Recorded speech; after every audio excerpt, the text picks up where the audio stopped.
જય સોનલમાં શ્રી સોનલ સેવા ગ્રુપ દ્વારા જે રાશન કીટની સેવા થઈ રહી છે, ખરેખર જરૂરિયાતમંદ લોકો હોય, નિરાધાર લોકો હોય, એમના દ્વારા અમારી પાસે શ્રી સોનલ સેવા ગ્રુપ પાસે જે કંઈ નામ આવે તો ત્યાં અમે યથાશક્તિ દાતાશ્રીના સાથ સહયોગથી અને મા ભગવતી હોનભાઈ મને આશીર્વાદથી અહીંયા સેવા અર્પણ કરવા જાવી છે. બેન, અત્યારે અમને તમારું નામ મળ્યું હતું એટલે આ કને તમને તમારું ઓછામાં ઓછું 1 મહિનાથી વધારે હાલે ને એટલું સીધું સામગ્રી લાવ્યા છે.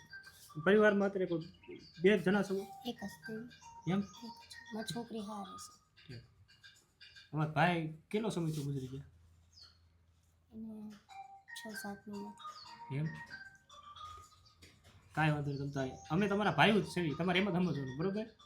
અમે તમારી જેથી અમે જેટલું બનશે ને એટલું અમે તમારું નામ ને બધું લખતા આવીએ છીએ, અમારો નંબર તમને આપતા જ આવીએ છીએ.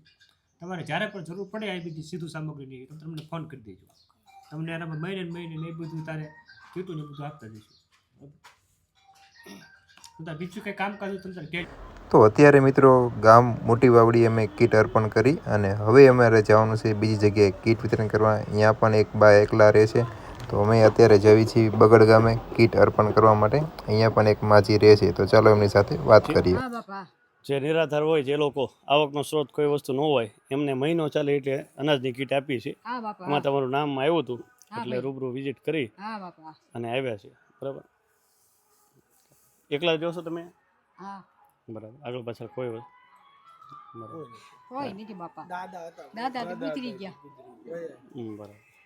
બધા જે દાતાઓ છે એમના સહયોગથી અમે મદદ કરી, સેવા કરીએ છીએ. બધાને આશીર્વાદ આપજો.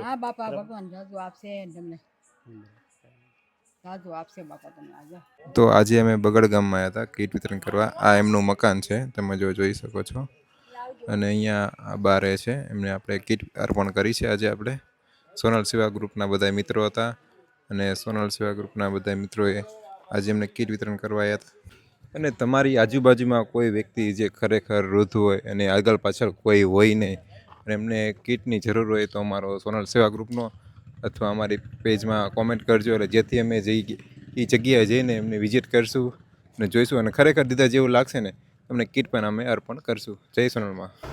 અમારી ચેનલમાં નવા હોય ને તો લાઇક, શેર અને સબસ્ક્રાઈબ કરવાનું ભૂલતા નહીં. જય માતાજી.